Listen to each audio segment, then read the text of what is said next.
Welcome back to your newest obsession, the NeuroSpicy MomPod. I'm your host, Austin Marie, and I am so glad you're here. This space exists to normalize the neurodivergent experience, explore nervous system healing, and create conversations that help us come back home to ourselves. Because the more we understand how we are wired, the less we believe we were ever broken. Today, I want to talk about a rather niche part of being neurodivergent, and that is when you don't, quote, look neurodivergent. I have gotten so many negative comments across social media, but one stuck out to me the other day.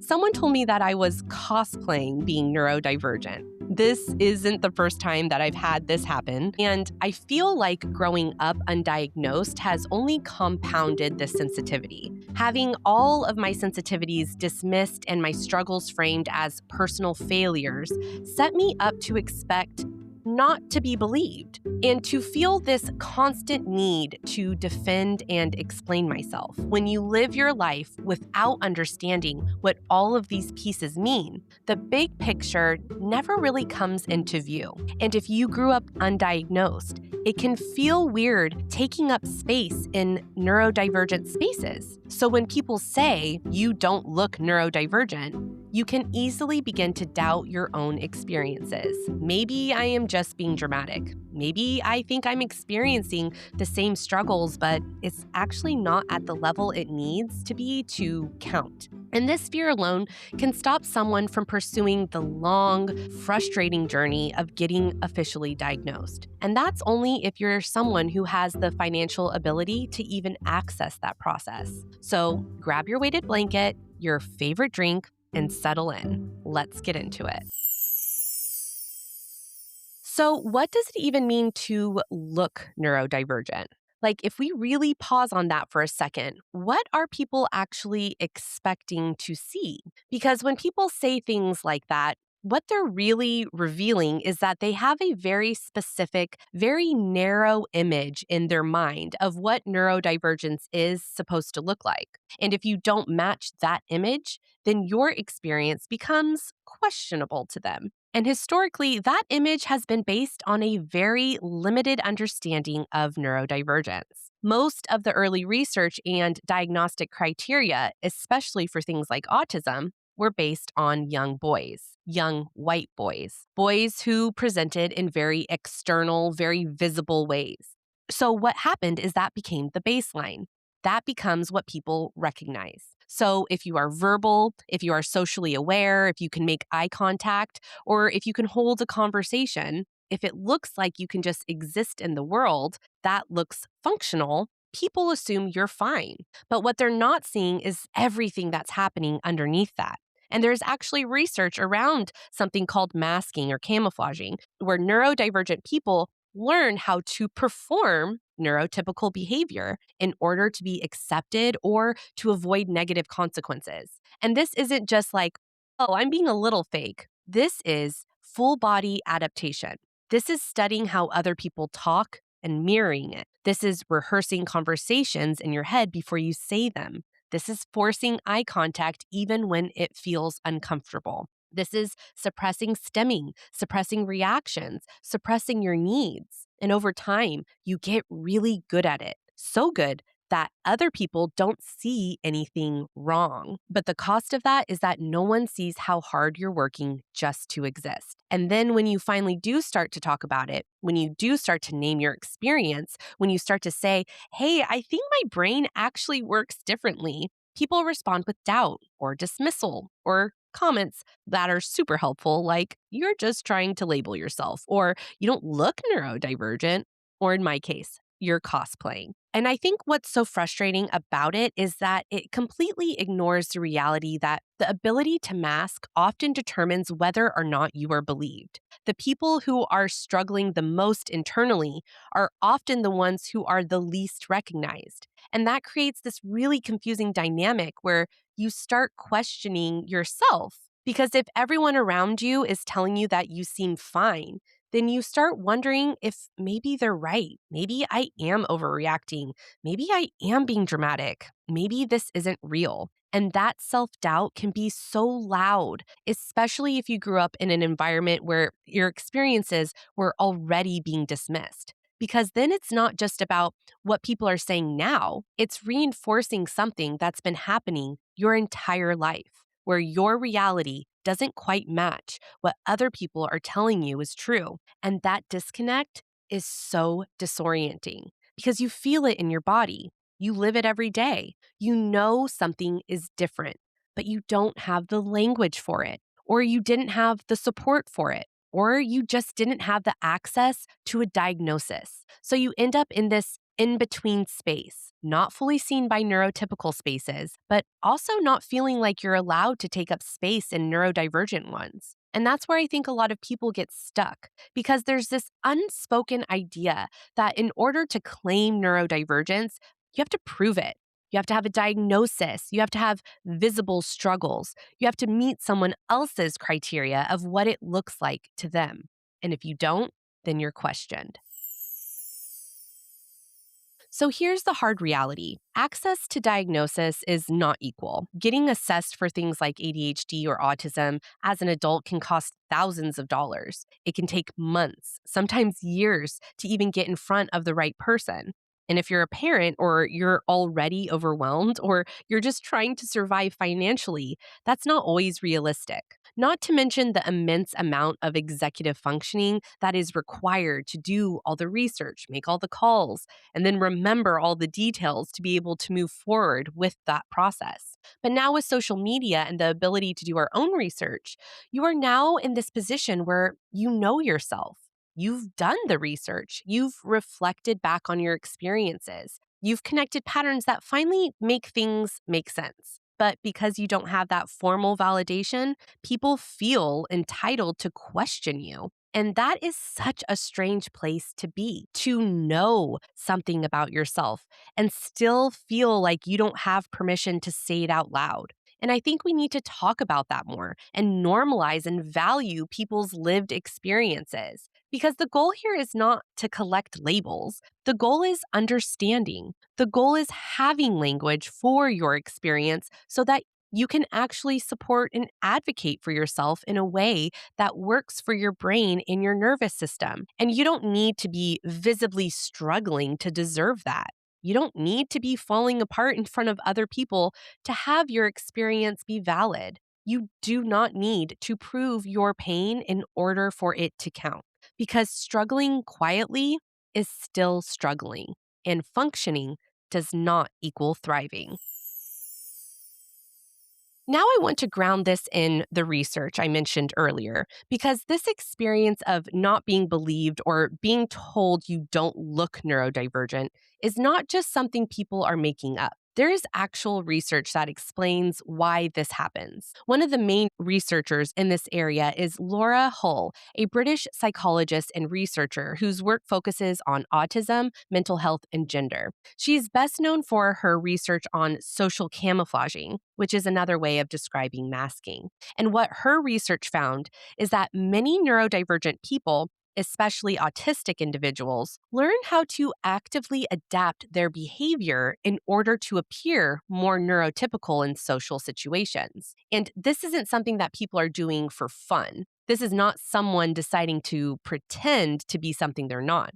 This is something that develops over time, often starting in childhood as a response to social pressure, rejection, confusion, or even subtle feedback that who you are naturally isn't quite right. So, what ends up happening is that people start studying social interactions. They start observing how other people communicate. They learn what facial expressions are expected. They learn when to laugh, how long to hold eye contact, and how to respond in conversation. And then they replicate it.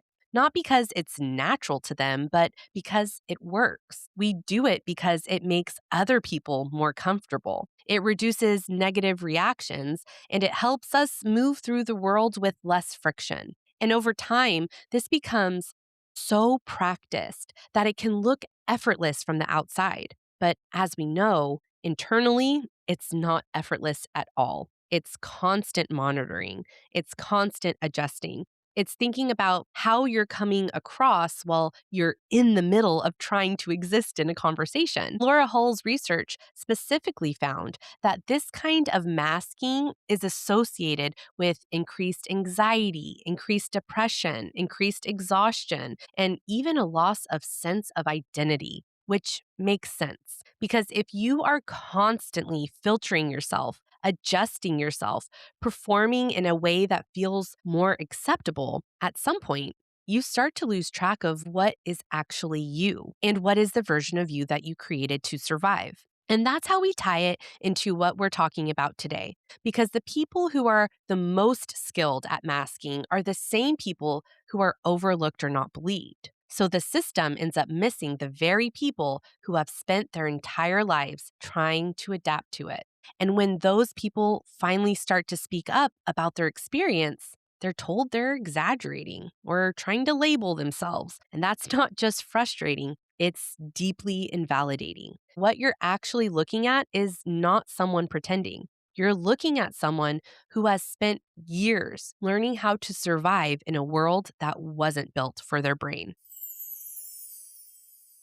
Another voice in this conversation that I think is really important is Devon Price, an American social psychologist, writer, and educator known for work on neurodiversity, self-compassion, and productivity culture. Price's writing explores how social expectations shape identity, particularly for autistic and transgender individuals. Price's work pulls together both research and lived experience in a way that helps explain why so many people are only now recognizing their neurodivergence in adulthood.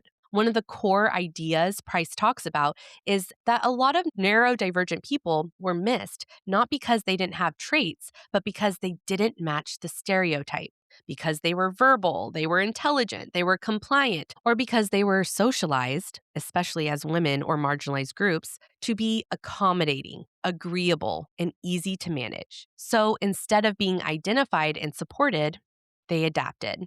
They became the good kid, the high achiever, the one who held it together. But that adaptation often came at a cost because underneath that, there was still confusion and overwhelm.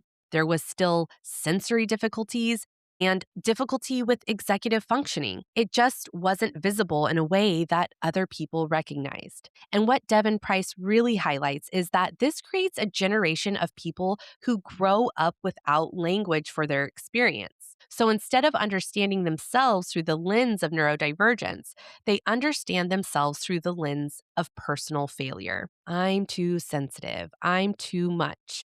I'm not trying hard enough. Which, if that sounds familiar, it's because that's exactly what so many of us were told growing up. And when you combine that with masking, it creates this really complicated internal experience. Because on one hand, you are functioning, you are surviving, you are meeting expectations, at least on the surface. But on the other hand, you are struggling in ways that don't have language, don't have validation, and don't have support. And that disconnect is what makes it so hard to trust yourself because your internal experience doesn't match the external feedback you're getting from the world. And that's where comments like, you don't look neurodivergent or you're cosplaying can hit so deeply because they're not just about that moment. They are reinforcing a lifetime of being misunderstood, a lifetime of being told that what you're experiencing isn't real or isn't enough or isn't valid. I think one of the most important implications of this research and this conversation is that we need to expand our understanding of what neurodivergence actually looks like, because it doesn't always look like visible struggle. Sometimes it looks like overcompensation. Sometimes it looks like perfectionism. Sometimes it looks like being highly self-aware but still overwhelmed. Sometimes it can look like holding everything together until you can't anymore. And if we only validate neurodivergence when it's obvious, then we are going to continue missing people. We are going to continue invalidating people, and we are going to continue creating environments where people feel like they have to prove their experience in order for it to count. And if you're listening to this and something in your body is like, yeah, Like that quiet knowing that maybe you've been trying to explain something your whole life and just didn't have the language for it. I just want to say you're not alone in that. And I also want to take a second to say hi and welcome some of the new people who have found their way here recently.